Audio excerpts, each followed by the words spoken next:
Dear students, in this lecture we shall see how the taxes, both autonomous as well as induced, can affect the equilibrium level of national income. Let us see how we can do this thing mathematically. Uh, let us talk about this macroeconomic analysis जिसमें हम autonomous tax और induced tax दोनों को incorporate करेंगे अपने national income के analysis में. हमने बेसिकली जो ऑटोनमस टैक्स है उसे स्मॉल डी से डिनोट किया है और इंड्यूस टैक्स को टी इंटू वाई से डिनोट किया है. टी बेसिकली वो रेट है जिससे टैक्स लगाया जाएगा with respect to the income. So इसका प्रोडक्ट जो है बेसिकली हमें वो अमाउंट देगा और टी जो है वो परसेंटेज की टर्म्स में है, कोई रेट है 5%, 2%, 2.5%, you know, and when we multiply it with y, we get the actual amount of the induced tax in rupees or dollars. Once we've done that, हम केन्जियन मॉडल का सहारा लेंगे और Keynesian model 3 sector economy का, जिसके अंदर investment autonomous है और government expenditure भी ऑटोनमस है. कंजम्पशन को हमने अलाउ किया कि उसके अंदर इंड्यूस्ड पार्ट भी शामिल, और उसकी इक्वेशन ये है. बट यहाँ पर हमें टैक्स को इनकॉर्पोरेट करना है बिकॉज यू नो कि हमारी जो इनकम है वो मुतासिर होती है जब हम पे टैक्स लगता है. तो इसलिए जहाँ पर वाई होता है वहाँ पर हमने वाई माइनस टी कर दिया.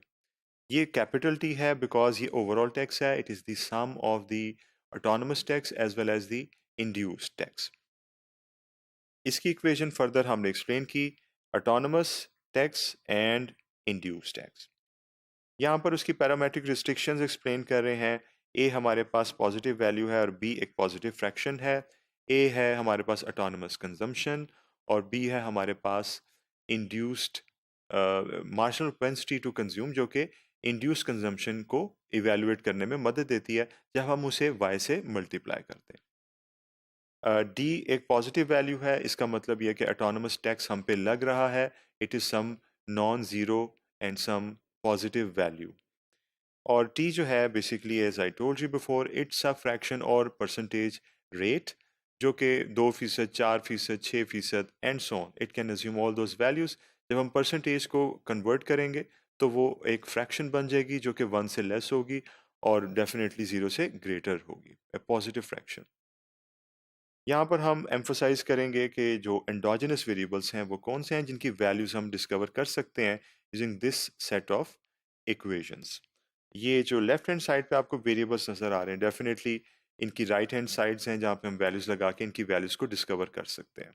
सो this is why we can say कि ये 3 variables they are the endogenous variables. इसके अलावा पैरामीटर्स भी इन्वॉल्व हैं और एक्सोजेनस वेरिएबल्स भी हैं, वो भी हम देख सकते हैं. जो एक्सोजेनस वेरिएबल्स हैं वो ये हैं बिकॉज इनकी वैल्यूज हमें गिवन है और हम ये इवेलुएट नहीं कर सकते यूजिंग दिस सिस्टम. और इसके अंदर जो पैरामीटर्स हैं, let us see them again. A, B, D, T, these are the various parameters involved in this system. Now we are just trying to remind ourselves कि जो दूसरी और तीसरी इक्वेशन है, जो कंजम्पशन और टैक्स की इक्वेशन है, वो बिहेवियरल इक्वेशन है बिकॉज ये कंजम्पशन और टैक्स का बिहेवियर शो करती हैं with respect to the income. Now it is time for us to solve it, और उसके लिए सबसे पहले हम अपनी मेन इक्वेशन को बोरो करेंगे फ्रॉम द सिस्टम और उसके अंदर सब्सटीट्यूशन करेंगे कंजम्पशन फंक्शन की और उसके बाद टैक्स फंक्शन की. आपने देखा कि रेड कलर में हमने सब्सटीट्यूट किया दूसरी इक्वेशन को यहाँ पर, और हमारे पास जो फर्स्ट इक्वेशन थी वो इस शक्ल में कन्वर्ट हो गई. और जो ब्लू कलर है वो टैक्स के फंक्शन को शो कर रहा है जो हमने यहाँ पर इनकॉर्पोरेट किया बाय पुटिंग इट्स वैल्यू, जो कि थर्ड इक्वेशन थी हमारे सिस्टम के अंदर. Now, simplification, all of this simple process of simplifying the complex expression is happening here. हम इसे simplify करते जाएंगे.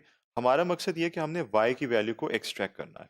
इसलिए जो भी टर्म्स y के साथ एग्जिस्ट कर रही हैं हम उनको लेफ्ट हैंड साइड पे लाकर उसमें से y कॉमन लेंगे और बाकी जो हमारे पास टर्म है उसको शिफ्ट कर देंगे टू दी अदर साइड, जहाँ पर वो डिनोमिनेटर का हिस्सा बन जाएगा.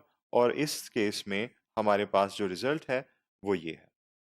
This is the equilibrium level of national income in presence of tax. और ये जो टी है और ये जो डी है ये इस चीज़ को वेरीफाई कर रहा है कि हमने टैक्स को इनकॉर्पोरेट कर लिया है while determining the equilibrium level of national income. दूसरी जो एंडोजेनस वेरिएबल की वैल्यू है वो है टैक्स की, जो हम कैलकुलेट कर सकते हैं। हमने उसकी इक्वेशन को मेंशन किया और y की वैल्यू चूंकि अब इक्विलिब्रियम लेवल पे हमारे पास अवेलेबल है, इसलिए हम उसको यूज करेंगे। ये वैल्यू जो हमने लास्ट स्टेप में कैलकुलेट की थी, सब्स्टिट्यूट किया उसको हमने और एलसीएम लिया, सिंप्लीफाई किया है आपके सामने।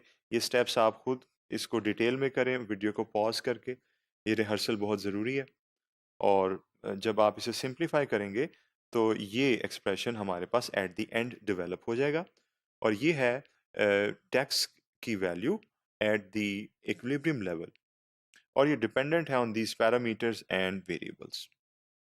अब हम बात करते हैं तीसरे एंडोजेनस वेरिएबल की, जो कि कंजम्पशन है। क्योंकि कंजम्पशन के अंदर टी यानी कि टैक्स इन्वॉल्व था, हम ये वाली वैल्यू उसके अंदर सब्स्टिट्यूट कर सकते हैं। सो कंजम्पशन का इक्विलिब्रियम लेवल फाइंड आउट करने के लिए हम एक हल तो ये है जो मैंने आपको लास्ट स्लाइड में बताया कि हम उसमें टी की वैल्यू को सब्स्टिट्यूट करें, जो रफली स्पीकिंग ऐसे होगा A plus B Y minus T. तो यहाँ पर हमें दोनों वैल्यूज़ को सब्स्टिट्यूट करना पड़ेगा, टी के साथ साथ वाई को भी। एक तरीकाकार हमारे पास ये है और तीसरा जो दूसरा तरीकाकार है वो इस तीसरे वेरिएबल को कैलकुलेट करने का, वो ऐसे है कि हम कोई इक्वेशन ऐसी चूज़ करें जिसमें बाकी वैल्यूज़ नोन हो और सिर्फ ये वैल्यू अननोन हो। तो हम इसकी वैल्यू निकाल सकते हैं, क्योंकि ऐसी इक्वेशन जिसमें एक अननोन हो उसके अंदर उस अननोन की वैल्यू निकालना सिर्फ अलजेब्रिक स्टेप्स का काम है। सो हमने इस वाले तरीके को अडॉप्ट किया है और उसको उसको हम देखते हैं कि उससे हमारे पास क्या रिजल्ट्स आते हैं। आप देख सकते हैं कि जो हमारे पास जो मेन इक्वेशन थी नेशनल इनकम की, वो थी C plus I naught plus G naught. यहाँ से मैंने सी की वैल्यू को एक्सट्रैक्ट कर दिया और ये इक्वेशन बना दी। यहाँ पर अब मेरे पास वाई एस्टेरिस की वैल्यू है और आई नॉट और जी नॉट तो वैसे ही गिवन है। अब इस इक्वेशन की बेहतरी बर्तरी ओवर दिस इक्वेशन इज कि यहाँ पर हमें सिर्फ एक वेरिएबल की वैल्यू लगानी पड़ रही है। जब हम टी की वैल्यू पे लगाएंगे तो हमारा सोल्यूशन बहुत कम्प्लेक्स हो जाएगा। इसलिए ये इक्वेशन हमने यहाँ पे प्रेफर किया। y की वैल्यू रेड में हमने सब्स्टिट्यूट की, आई नॉट और जी नॉट वैसे के वैसे ही रहे। अब आप एक देख सकते हैं जाइगेंटिक किस्म का एलसीएम हम कैलकुलेट कर रहे हैं, ये एलसीएम आ गया और बाकी टर्म्स जब हम इसको एलसीएम के रूल्स को फॉलो करके करेंगे तो बाकी टर्म्स ये हमारे पास न्यूमरेटर में आ गई। Definitely we should simplify them. इस स्टेप में हमने आई नॉट को मल्टीप्लाई किया है यहाँ पर और जी नॉट को मल्टीप्लाई किया है अपने टर्म्स के साथ, जो कि ऊपर ये ब्रैकेट से मल्टीप्लाई हो रहा था। आफ्टर डूइंग दिस कैंसलेशन भी हो सकती है, ये वेरिएबल्स आप देख रहे हैं आपस में कैंसिल आउट हो रहे हैं और कैंसलेशन के बाद एक हमारे पास ज़रा सिंपलर किस्म का एक्सप्रेशन डेवलप हो गया और इसको हम मज़ीद सिंप्लीफाई ऐसे कर रहे हैं कि इन सारी टर्म्स में बी कॉमन है, हमने कॉमन ले लिया बी को और जो बाकी हमारे पास ब्रैकेट के अंदर टर्म है उसमें इसके अंदर आई नॉट कॉमन है और इसके अंदर जी नॉट कॉमन है। इस चीज़ को मद्देनज़र रखते हुए हमने आई नॉट को और जी नॉट को भी कॉमन ले लिया और जब हमने देखा इन ब्रैकेट्स के अंदर तो सेम टर्म्स थी, इसलिए हम इसे in the form of a product लिख सकते हैं, वन माइनस टी को एक दफ़ा लिख के और आई नॉट प्लस जी को उसके साथ एज अ प्रोडक्ट बनाकर हम लिख सकते हैं। जब हम इन्हें ज़रब करेंगे तो हमारे पास यही टर्म दोबारा से डेवलप हो जाएगी। सो ये सारी स्टेप्स के बाद, सिंप्लीफिकेशन के बाद हमारे पास कंजम्पशन के इक्विलिब्रियम वैल्यू का जो एक्सप्रेशन है वो डेवलप हो चुका है और इस तरीके से हमारे पास नेशनल इनकम, टैक्स और कंजम्पशन की इक्विलिब्रियम लेवल की वैल्यूज़ एक्सट्रैक्ट हो चुकी हैं, वाइल एज्यूमिंग कि इकोनॉमी में ऑटोनमस और इंड्यूस्ड दोनों टैक्सेस लग रहे हैं। Thank you.